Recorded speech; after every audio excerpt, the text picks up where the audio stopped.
पहला क्वेश्चन मैं बता रही हूं वो है आर और एल दोनों पैरेलल में, ठीक है।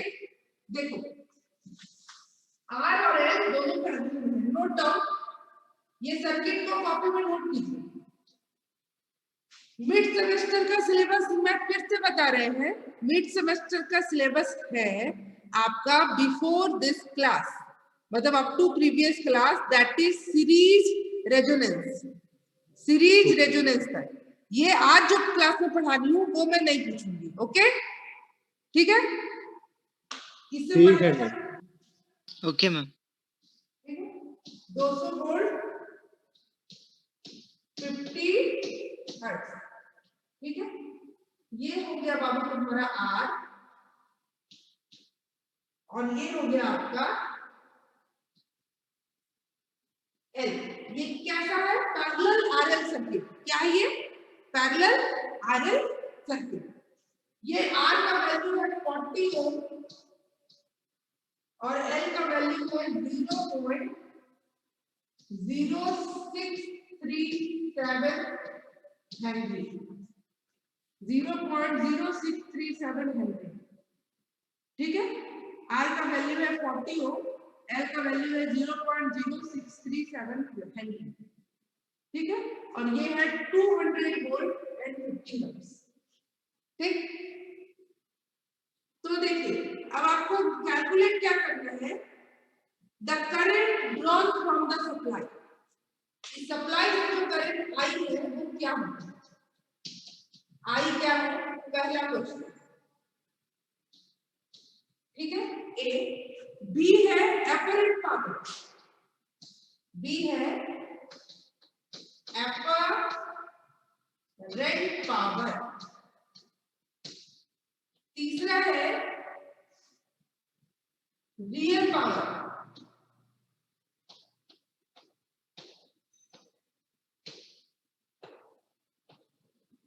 चौथा है रिएक्टिव पावर।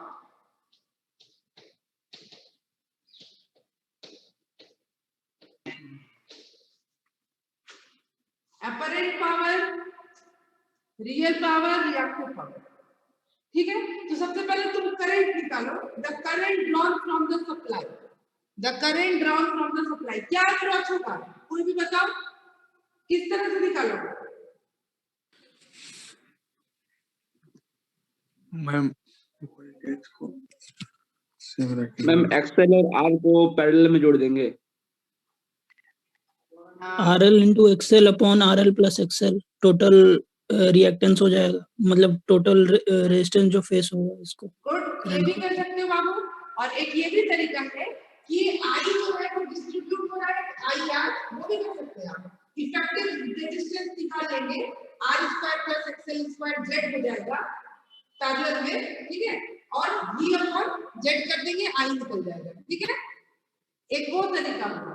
दूसरा है आई आर निकालो, आई एल निकालो, क्योंकि पैरेलल में है तो ये जो वोल्टेज ड्रॉप है वो यहाँ होगा, आर के क्रॉस वही सेम वोल्टेज ड्रॉप एल के क्रॉस होगा, ठीक है। तो आई आर निकालने के लिए क्या करोगे, v अपॉन आर, v तुम्हारा फिक्स है 200 वोल्ट डिवाइडेड बाय 40, तो हो गया 5 एम्पियर, ठीक है। और आईएल निकालने के लिए करोगे v बाई एक्सएल, पैरेलल में है तो जो आर के क्रॉस वोल्टेज होगा वही एल क्रॉस वोल्टेज होगा, वही पढ़े थे, potential drop will be remain unchanged, ठीक है।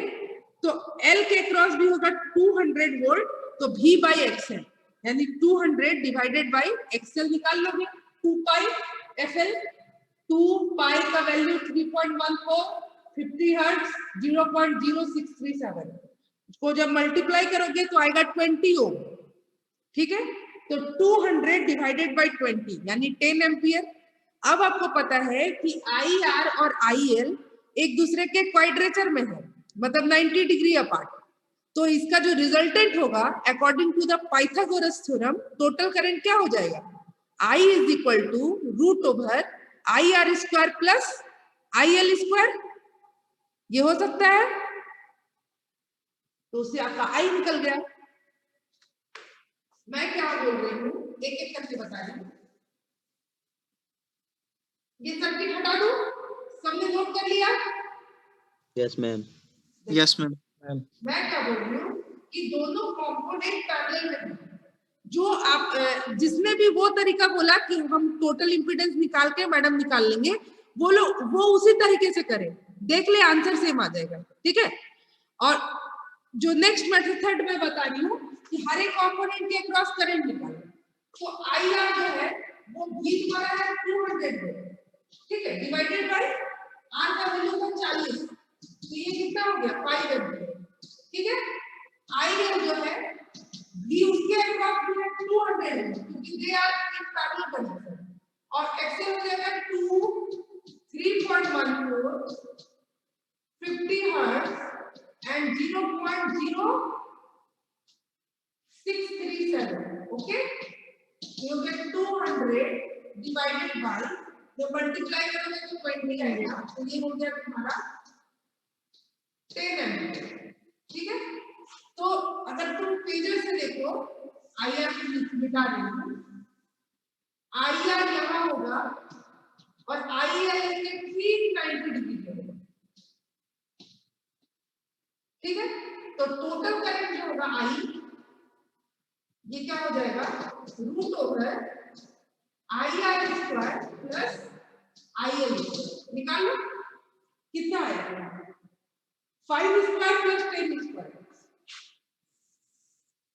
क्या लिखोगे I equal to root over 5 square plus 10। Ma'am आपका वीडियो लैग कर रहा है। क्या चीज लैग कर रहा है? वीडियो मैम सही है, उसका नेटवर्क प्रॉब्लम होगा मेरे। नो मैम ठीक है सर। ठीक है, तुम्हारा नेटवर्क, तुम जाओ बाबू, तुम थोड़ा जहां पे नेटवर्क आ रहा है वहां बैठो, ठीक है। तो ये हो गया 25 प्लस 100, ये हो गया 125। सॉल्व कर लो, अब क्या आ रहा है उत्तर स्टेप बाय स्टेप नहीं बता रहा हूं। 11.18 11.18। अब जो ये बोल रहे हैं कि R और XL को पैरेलल में कर लेंगे, कर लो।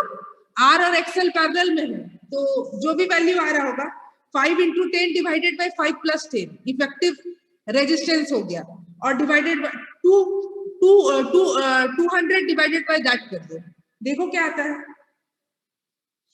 ठीक है। 11.18 एम्पीयर टोटल करंट हो गया, ठीक है।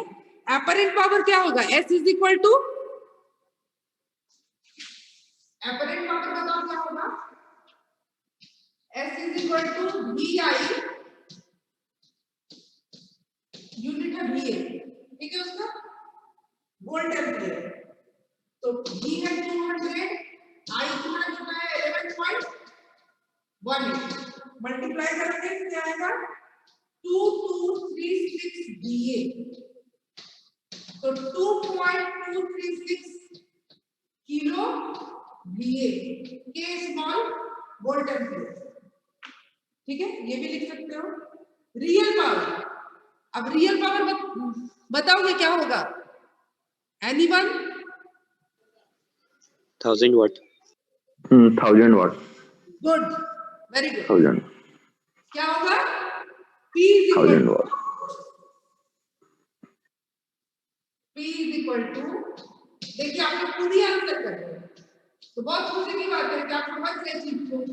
केवल रेजिस्टेंस में जो हो रहा है power consume, that is your real power, ठीक है। इससे मैंने एक ऑब्जेक्टिव क्वेश्चन भी आपको पूछा है कि ट्रू पावर होगा कि क्या होगा, देखो एक क्वेश्चन भी तुमको बता दिया मैंने इनडायरेक्ट, ठीक। तो VIR 200 into 5 हो गया 1000 वॉट, या इसको क्या लिखोगे 1 किलो वॉट लिख सकते हैं।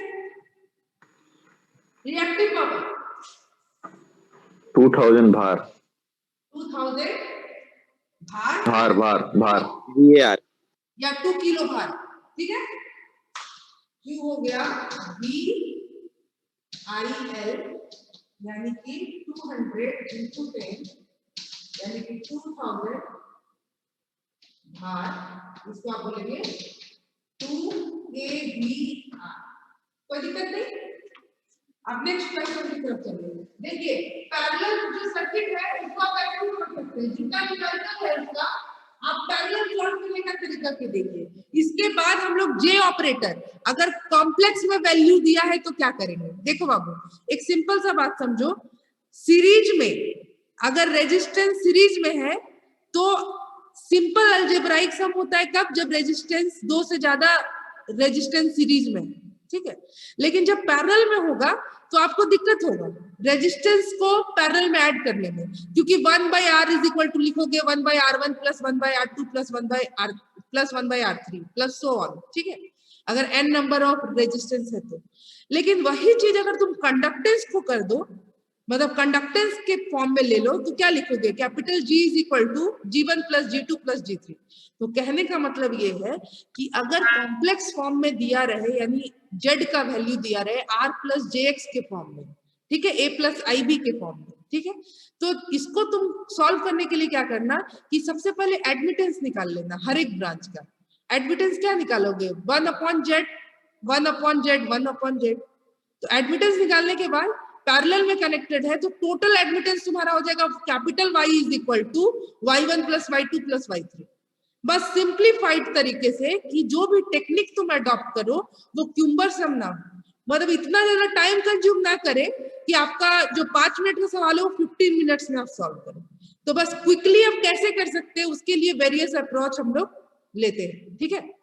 तो एक न्यूमेरिकल आप देख लीजिए, उसके बाद नेक्स्ट हम वैसा वाला बताते हैं आपको, पैरेलल वाला। एक न्यूमेरिकल अभी हम लोग और देख लेते हैं। फेजर, उसको आपके सिलेबस में एडमिटेंस मेथड,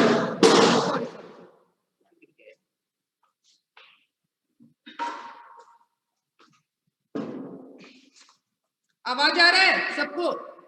यस मैम। कुछ गिर गया था, उसको एडमिटेंस मेथड बोलते हैं, ठीक है, जो मैं बताई आपको कि ऐसा होता है उसको एडमिटेंस मेथड बोलते हैं।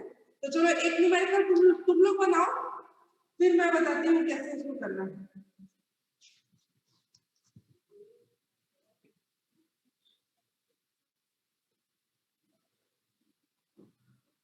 देखो हर एक चीज का रेसिप्रोकल एक बार मैं बताती हूँ, ठीक है। रेसिप्रोकल ऑफ R क्या होता है, 1/R को क्या बोलते हैं, कंडक्टेंस। कंडक्टेंस, ठीक है। रेसिप्रोकल ऑफ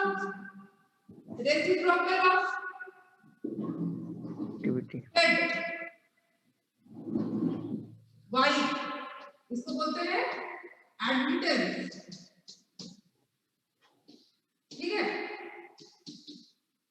और रेसिप्रोकल ऑफ X, इसको बोलते हैं B, 1/X। Reciprocal of reactance, इसको हम लोग बोलते हैं B, इसको हम लोग बोलते हैं ससेप्टेंस। नोट कर लीजिए, ठीक है। Reciprocal of R is G, capital G is conductance. Reciprocal of impedance is your admittance, that is Y, and reciprocal of X, that is reactance, is your susceptance, ठीक है।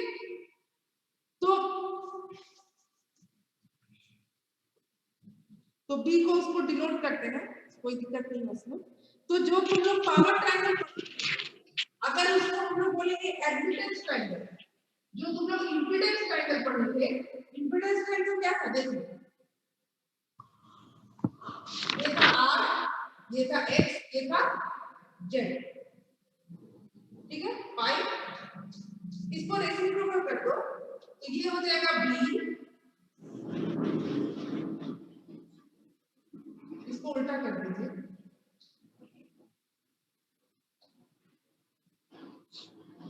तो ये हो जाएगा आपका X का उल्टा हो जाएगा B, R का उल्टा G और Z का उल्टा Y, ठीक है। ये एंगल भी हो जाएगा फाई, ठीक है, ये भी है 90 डिग्री, ये भी है 90 डिग्री।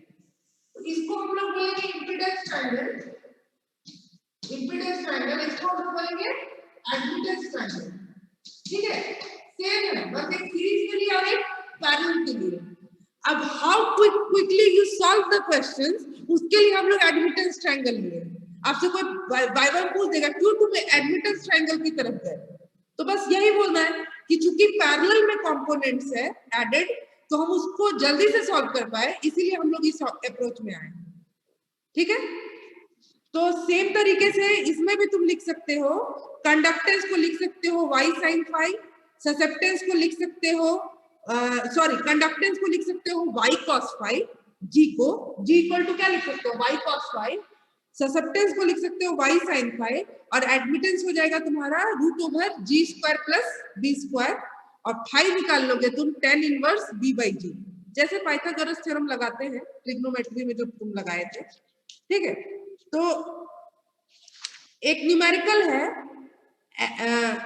एक बार मैं पढ़ती हूँ न्यूमेरिकल को। The active and lagging reactive components of current taken by an AC circuit from a 250 volt supply are 50 ampere and 25 ampere. ठीक है, active and lagging reactive components of current का मतलब क्या हुआ? एक्टिव कंपोनेंट ऑफ करंट मतलब active component of current मतलब ma'am जो power consume करता हो, यानी कि I cos phi, am I correct? I cos phi Yes. active component of current, and lagging reactive component of current is I sin phi. Active component is I cos phi, जैसे आप power लिखते थे active power VI cos phi और reactive power VI sin phi, तो अगर हम बोलेंगे active component of current तो I cos phi और reactive component of current is I sin phi। ठीक है, कोई दिक्कत? तो आपका दिया हुआ है कि active component of a circuit 50 ampere है, रिएक्टिव कंपोनेंट ऑफ सर्किट है 25 एम्पियर और टोटल सप्लाई वोल्टेज है 250 वोल्ट। तो कैलकुलेट कीजिए conductance, susceptance, admittance and power factor of the circuit. ठीक है, तो अब मैं लिखती हूँ, समझ में आ जाएगा आपको।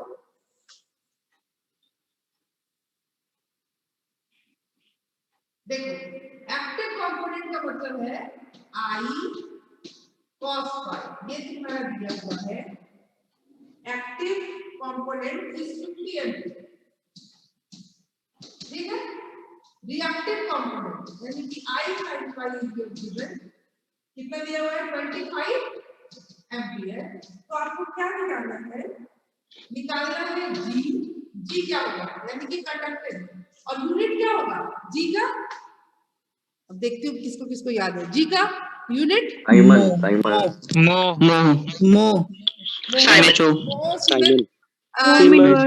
कैपिटल S से भी डिनोट कर सकते हो, नहीं तो ओम का उल्टा भी लिखोगे तो आदमी समझ जाएगा। ठीक है, मोह MHO। ठीक है, तो इसका यूनिट हो गया G, निकालना है कंडक्टेंस G निकालिए, उसके बाद ससेप्टेंस निकालना है B। ठीक है, एडमिटेंस निकालना है Y और पावर फैक्टर निकालना है यानी कि cos phi। तो क्या कीजिएगा, टोटल करंट क्या हुआ? स्क्वायर करके ऐड करेंगे दोनों को, करंट में निकल जाएगा। टोटल करंट क्या हो जाएगा? I cos phi का square plus I sin phi का स्क्वायर, तो 50 स्क्वायर प्लस 25 स्क्वायर का रूट।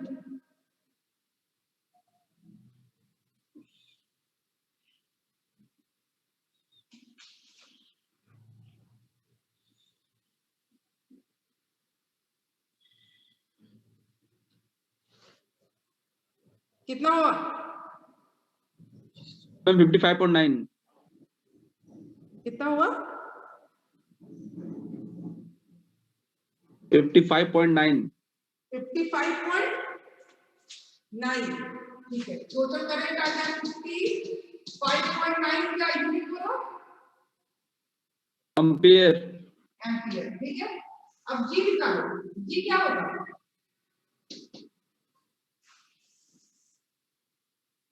मैम वोल्टेज चाहिए ना मैम? पहले Y निकालो, चलो पहले एडमिटेंस निकालो। Y इक्वल टू क्या लिखेंगे?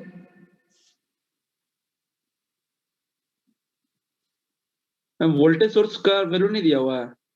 वोल्टेज सोर्स का वैल्यू हाँ बताया ना, वोल्टेज सोर्स का 250 वोल्ट। अच्छा नहीं 250 वोल्ट 50 वोल्ट 250 आपने वोल्ट।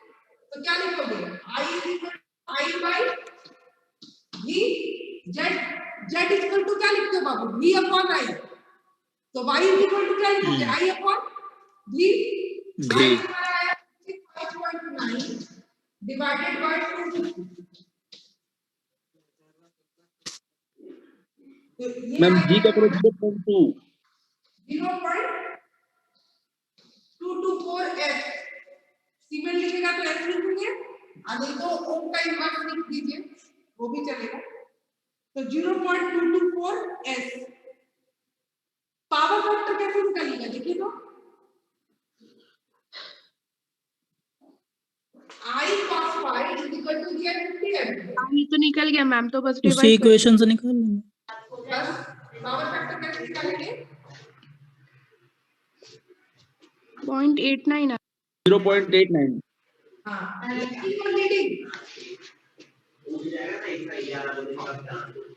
लैगिंग और leading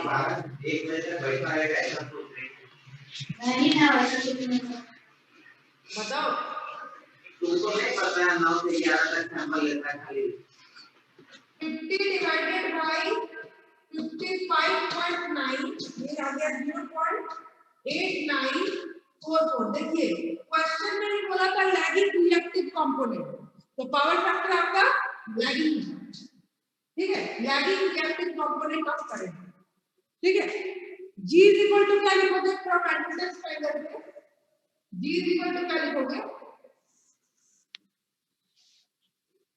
G is equal to क्या लिखोगे y cos phi phi। बस कर दो y cos phi। y का वैल्यू है 0.24 into cos phi है 0.8944। लैगिंग याद रखना लैगिंग है पावर फैक्टर, तो इसको गुना करोगे तो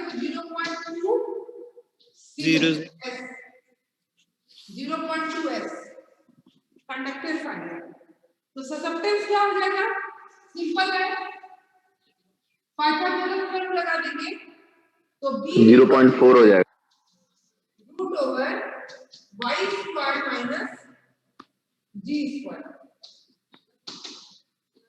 y square minus g square ये आपका आएगा 0.1s, ठीक है। ये किस टाइप का है x जो है ये किस टाइप का है इंडक्टिव और कैपेसिटिव, तो यहाँ लिख देंगे क्योंकि लैगिंग है तो क्या लिखेंगे इंडक्टिव। इंडक्ट बस हो गया। Now you are able to categorise मतलब differentiate between admittance and impedance. Yes ma'am. अब इस टाइप का अगर कोई क्वेश्चन पूछ दे आपसे तो कर लेंगे ना, यस मैम कर लेंगे। ये वाला हो जाएगा आप लोग से।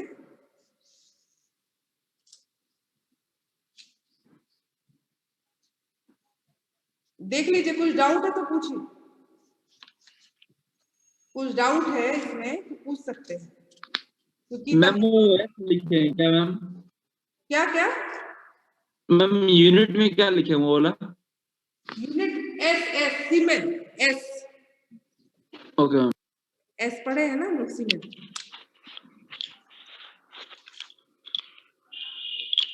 मैम एक तो एडमिटेंस थोड़ा सा एक्सप्लेन कर दीजिए ना कैसे निकाले थे। क्या चीज बोले एडमिटेंस वाई y कैसे निकाले हाँ फिर से। अच्छा y इज इक्वल टू देखो इसको रख करके z इज इक्वल टू क्या लिखते हो आप z इज इक्वल टू क्या लिखते हो v upon i। Yes ma'am तो y इज इक्वल टू क्या लिखोगे 1 अपॉन z है तो क्या लिखोगे i upon v। Yes ma'am समझ गए। i अपॉन हाँ okay thank you. Minus got this one. Okay चलिए नेक्स्ट क्वेश्चन की तरफ चले। सारे लोग रिलैक्स हो गए हैं।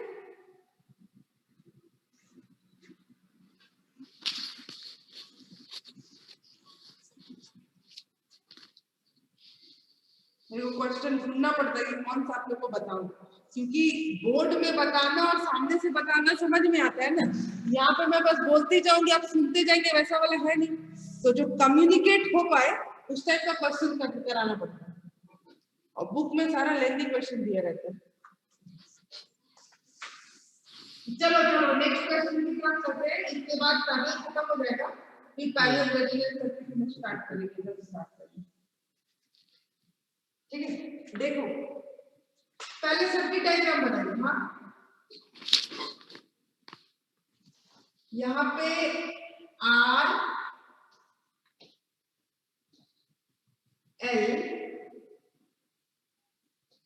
सी तीनों पैरेलल है। ठीक है, आर एल सी तीनों पैरेलल है।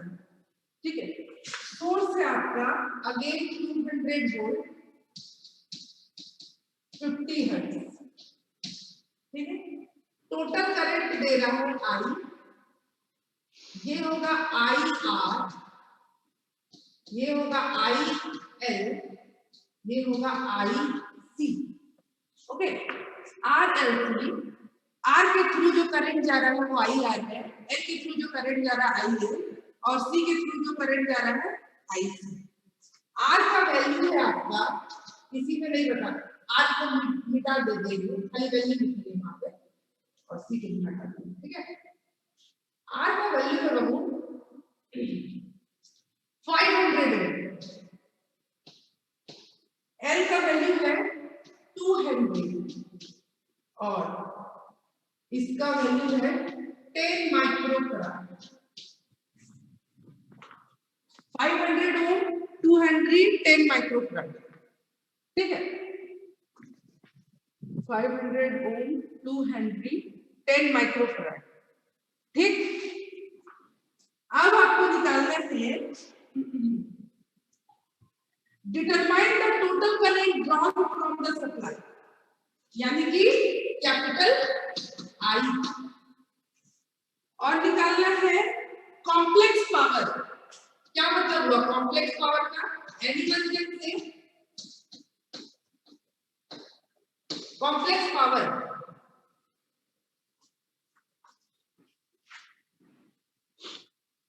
क्या मतलब हुआ कॉम्प्लेक्स पावर का?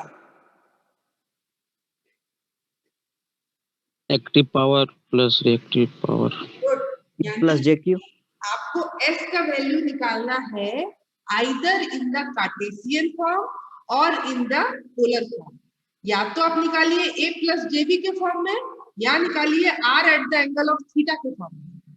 ठीक है, या तो मैग्नीट्यूड और एंगल के टर्म में निकालिए, या तो आप उसको जे के टर्म में निकालिए। ठीक है, यही हो गया कॉम्प्लेक्स पावर। ठीक, active power, reactive power and power factor of the circuit. तो पहले कॉम्प्लेक्स पावर तक निकालते हैं, उसके बाद बाकी बात अपने आप निकलने लगेगा। ठीक है, तो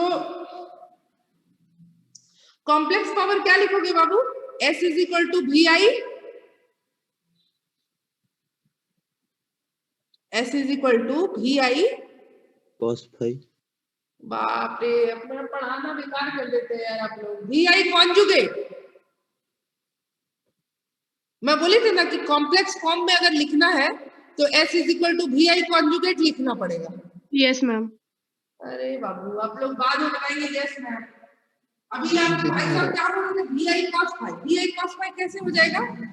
दैट इज एक्टिव पावर। देखो ऐसे समझो, सिंपल, इतना कोई पजल है ही नहीं जो आदमी कंफ्यूज करे। अगर दोनों जो है स्केलर में दिया है सब कुछ, तो सिंपल से तोता की तरह याद कर लो, V I cos phi, V I sine phi. ठीक है, वहां पे कोई एस्ट्रिक्स का रोल नहीं आएगा। लेकिन जैसे ही वोल्टेज चाहे करंट कोई भी तुम्हारा या तो पोलर फॉर्म में रहे या कार्टेशियन फॉर्म में है, वहां पे सिंपल आप अपरेंट पावर को लिखेंगे वी आई कॉन्जुगेट, बस। ठीक है, तो कॉम्प्लेक्स पावर बोल रही हूँ क्योंकि कॉम्प्लेक्स पावर पूछ रहा है, यानी कि पावर को आपको निकालना है ये के फॉर्म में, कार्टेशियन या पोलर। तो यहाँ पे आपको लिखना पड़ेगा टोटल करंट, आप जो भी निकालिए, लेकिन टोटल करंट आई निकालने के बाद उसका कॉन्जुगेट निकालना पड़ेगा, आई कॉन्जुगेट। ठीक है, तब निकलेगा आपका complex power S is equal to V I conjugate. ठीक है, तो चलो एक एक करके करते हैं, एक स्टेप बाय स्टेप। आप कैलकुलेशन कर लीजिएगा, बस मैं डेटा बताते जाऊंगी, स्टेप्स बताते जाऊंगी। ठीक है, इसको रब कर दूं, सर्किट बना लिया आप लोगों ने। अब सबसे पहला काम क्या है, रेजिस्टेंस ऑफ द सर्किट तो फिक्स रहेगा, उसमें कुछ तुम एंगल नहीं कर सकते, R at the angle of 0 degree होता है, ठीक है। तो आर तुम लिखोगे, आर इज इक्वल टू लिखोगे 500 ओम, ठीक है। तो जो y1 होगा मतलब आर ब्रांच का मैं एडमिटेंस निकाल रही हूँ, तो वो मतलब एक्चुअली में g ही होगा, बट इसको लिखे हैं इसका मतलब कि जैसे r प्लस jx लिखते हैं ना, तो g प्लस jb लिखते हैं, y में लिखते हैं g प्लस jb, तो इसका b जो ससेप्टेंस पार्ट है वो 0 है, लेकिन तब भी हम दिखाएंगे, ठीक है। तो y1 इज इक्वल टू लिखोगे 1 by r at the angle of 0 degree, यानी कि 1 divided by 500 at the angle of 0 degree, ये सिंपल हो जाएगा 0.002 ओम का इनवर्स। ओम मतलब उल्टा ओम लिखे हैं, कोई सीमेंस भी लिख सकते हैं, कैपिटल एस भी लिख सकते हैं, ठीक है। अब दूसरे टर्म में आओ, y2 इज इक्वल टू, तो 1 by xl at the angle of 90 degree, क्या होता है eight the angle of 90 degree, क्योंकि लैगिंग है। और सी के केस में क्या लिखोगे, xc at the angle of -90 degree, ये लैगिंग है वो लीडिंग है, इसीलिए वहां माइनस लिखेंगे, ठीक है।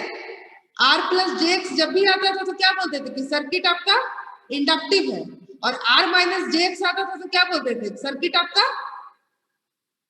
क्या है, कंडक्टिव। हाँ, कंडक्टिव नहीं बाबू, कैपेसिटिव। कंडक्टिव इज योर अलग टर्म हो गया, ठीक है। तो इसको कर लो 1 by 2 pi s, यानी कि 2 pi into 50, L का वैल्यू कितना है, L का वैल्यू कितना है, 200। कोई बात नहीं, आप लोग को जो मन करे बोलते रहिए, यानी कि 0.00159। तुम पहले डेटा नोट कर लो, बाकी क्रॉस चेक बाद में कर लेना, क्या आ रहा है बस ये देखो, -90 डिग्री ओम का उल्टा लिख दिया, ठीक है। -90 डिग्री हुआ, आई थिंक सबको पता है कि 90 डिग्री ऊपर चला गया, तो 1 eight the angle of 0 degree है, तो 0 माइनस 90 डिग्री हुआ, डिवाइड में एंगल माइनस होता है, मल्टीप्लाई में एंगल प्लस होता है। आई थिंक एवरीबॉडी नोस, ठीक है। Yes ma'am. y3 1 upon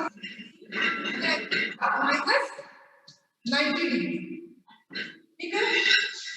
xc निकाल लो बाबू, क्या होगा, xc होता है 1 by ओमेगा c, तो यहाँ सिंपल ओमेगा c लिखना eight the angle of 90 degree, ये -90 डिग्री ऊपर चला गया, तो इसका 0 माइनस ऑफ -90, यानी कि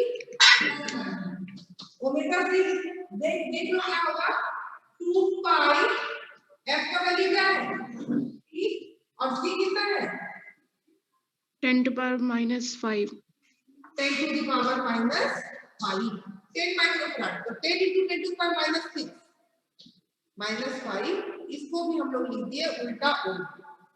तो ये बस सबका डेटा को नोट कर दीजिए, ये आपका आ रहा है after calculating 0.00314 at the angle of 90 degree मोहू, ठीक है। तो तुम्हारा y1 हो गया 0.002, ये हो गया 0. जब इसमें कलर का ऑप्शन है तो I should put another colour, ये हो गया 0.02, ये हो गया, और ये यानी कि तीन एडमिटेंस का वैल्यू आया, y1 0.002 Moho, y2 0.00159 Moho at the angle of -90 degree and 0.00314 at the angle of 90 degree, ठीक है। तो आपका टोटल एडमिटेंस क्या हो जाएगा, अगर तुम निकालना चाहो तो टोटल एडमिटेंस क्या लिखोगे, y1 plus y2 plus y3 admittance है तो सीधे सीरीज में ऐड जाके हो जाएगा, पैरेलल में है तब भी, ठीक है। तो टोटल एडमिटेंस हम लिखेंगे, इसको रद्द कर दे रहे हैं।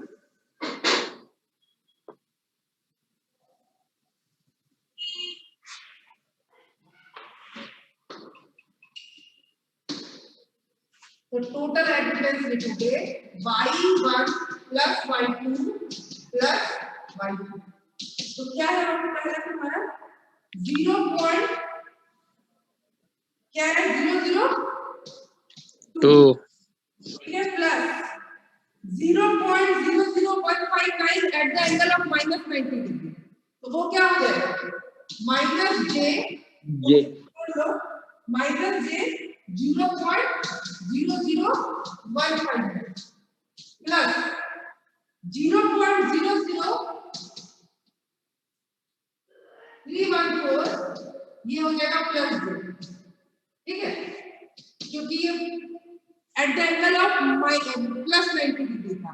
तो जब तुम उसको तोड़ोगे magnitude into cos theta plus j sin theta, तो cos 90 इज योर 0, तो प्लस जे केवल sin 90 डिग्री का वैल्यू 1, तो केवल आ जाएगा j 0.0031, क्योंकि r eight the angle of theta होता है, उसको क्या लिखते हो r is magnitude r cos theta plus j sin theta, यही लिखते हो ना, r cos theta plus j sin theta Cartesian form में,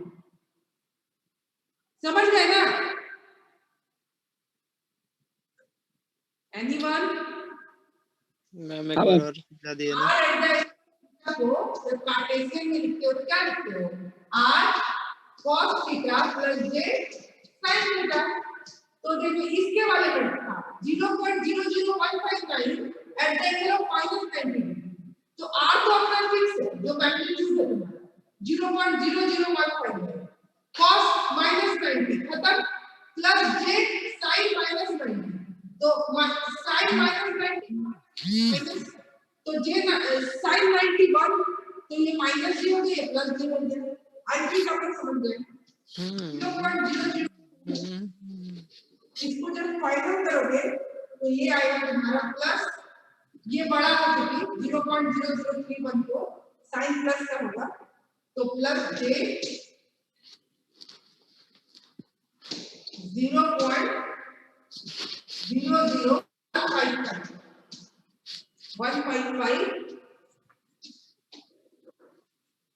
ओम का उल्टा लिख दो, कोई s लिखना चाहो तो s लिखो, कोई ओम का उल्टा करके लिखना चाहो तो वो लिखो, ठीक है। तो ये किस फॉर्म में आया y r प्लस jx के फॉर्म में, किस फॉर्म में आया देखिए y इज इक्वल टू आया g plus jb, g plus jb, g plus jb, तो यहाँ सब कुछ उल्टा होगा। वहां पे क्या पढ़े थे z is equal to r plus jx आता था, तो सर्किट आपका होता था inductive, z is equal to r minus jx आता था तो सर्किट होता था कैपेसिटिव। ये चूंकि रिवर्स है तो यहाँ पे अगर y is equal to g plus jb आया तो सर्किट हो गया कैपेसिटिव, और y इज इक्वल टू अगर g माइनस jb आया तो सर्किट हो गया इंडक्टिव, ठीक है। बस क्रॉस है, उल्टा है, ठीक है। तो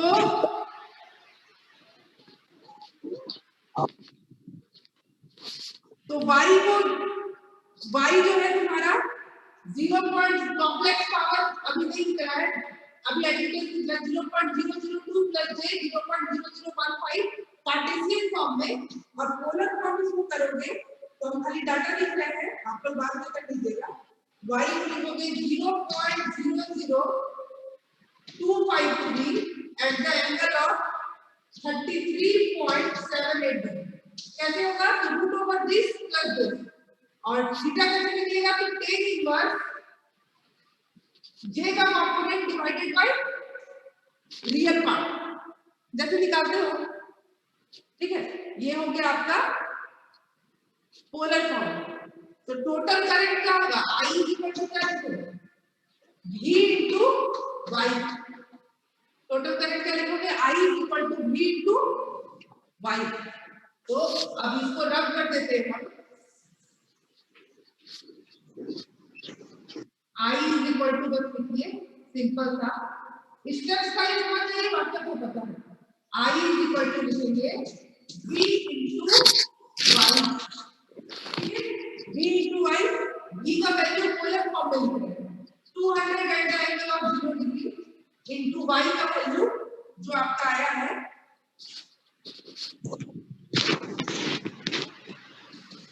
200 eight the angle of 0 degree into Y का वैल्यू आपका आया है क्या 0.00253 at the angle of 37.78 degree, ठीक है 37.78 डिग्री।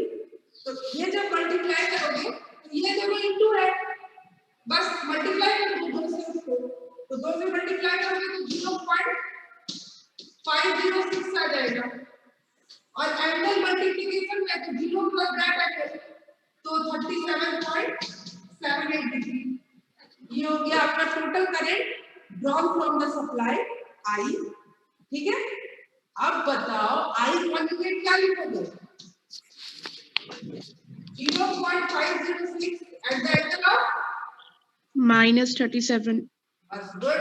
-37.78. 78.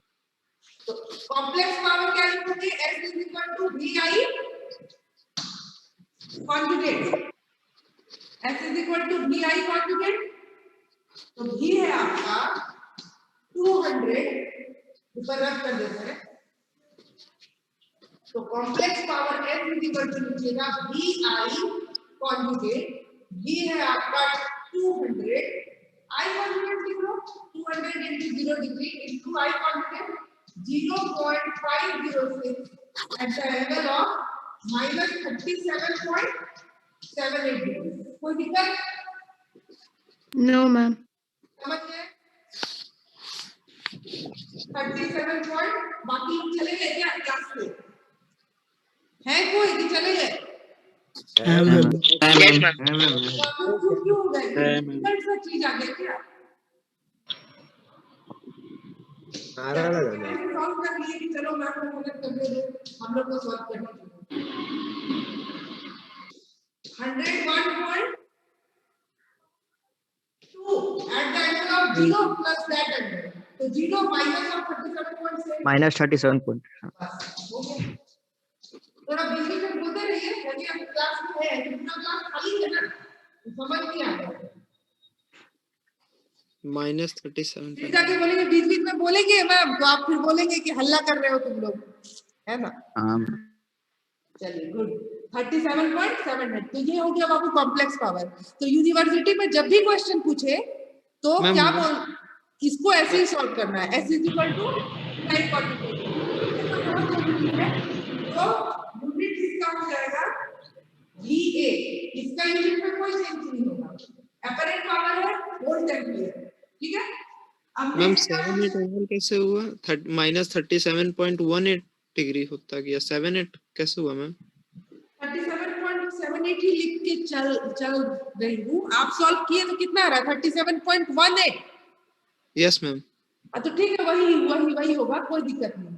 ये बुक में मिस प्रिंट भी होता है ना, हो सकता है यू आर राइट मैम आ रहा है ना, एंगल 37 आ रहा है ना, तो चलेगा 0.18। मैम कैपेसिटर के केस में लीड करता है ना 90 डिग्री करंट। हाँ मैम पिछले स्लाइड में Y2 लिखे थे जो मतलब मीटर अप कर दिया जिसको, उसमें आप लैग करा दिए थे कैपेसिटर को। कहाँ लैग करा दिए किसको Y1 Y2 जो लिखे थे रब कर दिए मैंने। Y2 में हम क्या लिखे थे 1/XL eight the angle of 90 degree. तुम याद करो जब R प्लस JX आता था तो हम क्या बोलते थे सर्किट इंडक्टिव है Z, और उसको लिखते थे R माइनस JX जब आता था तो सर्किट कैपेसिटिव था। उस केस में सीरीज RLC में जी सीरीज में जी। तो जब Y2 निकालोगे तो क्या लिखोगे 1/XL eight the angle of 90 degree, क्योंकि उस समय Z क्या लिखते थे R प्लस JX, तो वहां पे प्लस J ऑपरेटर है, तो एंगल क्या लिखोगे पॉजिटिव ना जी समझ गया। इसलिए लिखे XL at the angle of 90 degree. और XC में लिख दिए XC at the angle of -90 degree, क्योंकि Z आता था Z is equal to R minus JX। तुम प्रीवियस कॉपी में चेक करना, तुम फेजर में मत जाओ, फेजर में जाओगे फिर कंफ्यूज हो जाओगे। तुम फेजर से ही कंफ्यूज हुए थे। हाँ उसमें जाओ, ठीक है। यस मैम एक चीज पूछा था, हाँ ये आप जो पहले वाले क्वेश्चन में बनाए थे जिसमें कैपेसिटर नहीं था, उस पे आप IR निकाले थे, IL निकाले थे, उसके बाद टोटल करंट निकाले थे, तो हम लोग इसमें भी वैसे कर सकते हैं, जैसे R XL और XC निकाल लेते हैं और उसके बाद सबको डिवाइड पोटेंशियल बाय रेजिस्टेंस कर देंगे तो टोटल करंट आ जाएगा तीनों एलिमेंट्स का, उसके बाद जोड़ करके वैसे बनाया जा सकता है। हाँ आराम से बनाया जा सकता है, लेकिन उस केस में मैं बता दूं, उस केस में क्या करोगे, IR इज इक्वल टू निकाल लिया, IL को किस फॉर्म में निकालोगे, A प्लस JB, ठीक है, और IC को भी A प्लस JB के फॉर्म में। तब तुम उसका अलजेब्राइक सम लोगे तो तुम J को भी इंक्लूड करोगे, ठीक है। ये नहीं कि फटाफट खाली मैग्नीट्यूड निकाल दिया, मतलब कैसे निकालेंगे आप, 200 डिवाइडेड बाई 500, फिर उसको भी निकाल लिए और सीधे को दिए जोड़, तो अगर एंगल आप नहीं कंसीडर करेंगे then your answer will be wrong. तुम करो, लेकिन IL को भी तुम निकालो A प्लस JB के फॉर्म में और IC को भी निकालो A प्लस JB के फॉर्म में, तब तीनों को सम कर दो, तब सही होगा ना। मैम इसका I का वैल्यू कितना आया था? क्या I का वैल्यू कितना आया था इसमें?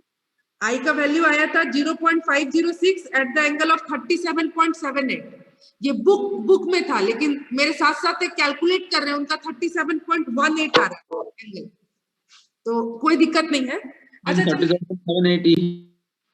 हाँ बोलो, एक्टिव पावर कैसे निकालोगे,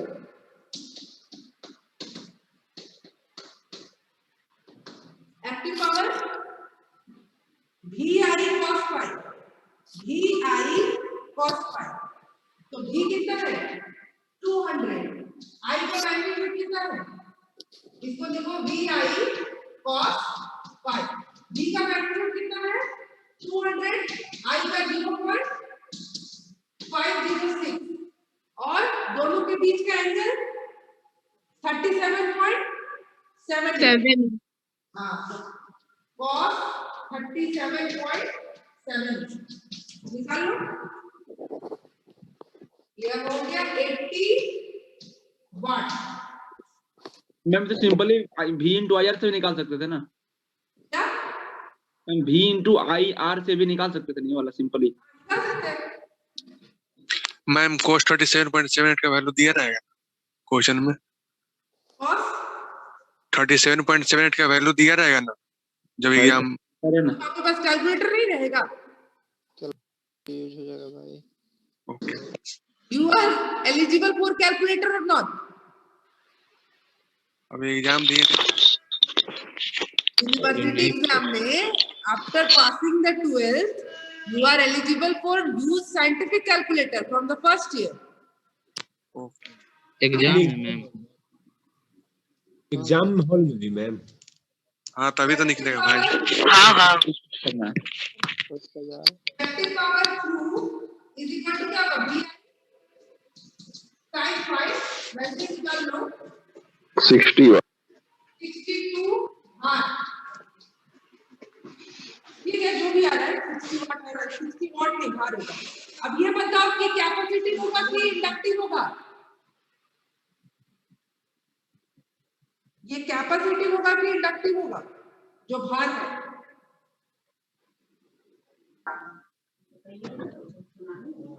Y इज इक्वल टू क्या आया था 0 कैपेसिटिव, कैपेसिटिव, गुड। अब मैं उतना सबको ये नहीं करूंगी, जो ध्यान से समझ रहे हो power factor cos phi 0.79, lagging और लीडिंग, लैगिंग और लीडिंग, लीडिंग गुड। बस इतना याद रखिए कि जो Z आ रहा है वो आपका किस फॉर्म में आ रहा है, जी प्लस अगर जे R प्लस JX आ रहा है तो आपका सर्किट इंडक्टिव है, पावर फैक्टर लैगिंग है। Z अगर R माइनस JX आ रहा है तो सर्किट आपका कैपेसिटिव है, पावर फैक्टर लीडिंग है। यहाँ पे बस उल्टा कर दो, Y इज इक्वल टू अगर G प्लस JB आ रहा है तो सर्किट आपका कैपेसिटिव है, पावर फैक्टर लीडिंग है, और Y is equal to G minus JB आ रहा है तो सर्किट आपका इंडक्टिव है, पावर फैक्टर लैगिंग है। बस इतना ही दिमाग में मतलब रखना है आपको, और उससे आप सारा क्वेश्चन सॉल्व कर लीजिए, कोई कंफ्यूजन नहीं होगा। ये सबसे डिफिकल्ट क्वेश्चन जो है ये मैंने पूछा था क्योंकि ये राजस्थान के किसी यूनिवर्सिटी के एग्जाम में आया है 2001 में, 2006 में, उसको मैंने डिस्कस किया क्लास में। तो अब इससे आसान ही सारा क्वेश्चन आपको मिलेगा बुक में, तो आप उसको सॉल्व कर सकते हैं। ठीक है, चलो नेक्स्ट क्लास में हम लोग रेजोनेंस पढ़ेंगे, पैरेलल रेजोनेंस, वो सीरीज के तरह ही है। और पढ़ना है क्या?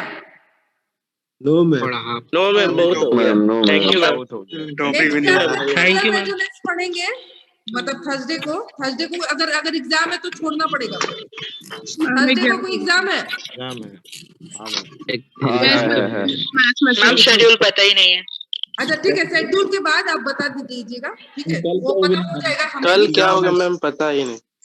कल क्या होगा अभी तक नहीं पता चला है। No ma'am. कल 10 तारीख तो और इसमें मिला है। ठीक है, चलो ऑल द बेस्ट। हाँ, जैसा thank you ma'am. Thank you ma'am. Thank you ma'am. Thank you ma'am. Thank you ma'am. Thank you.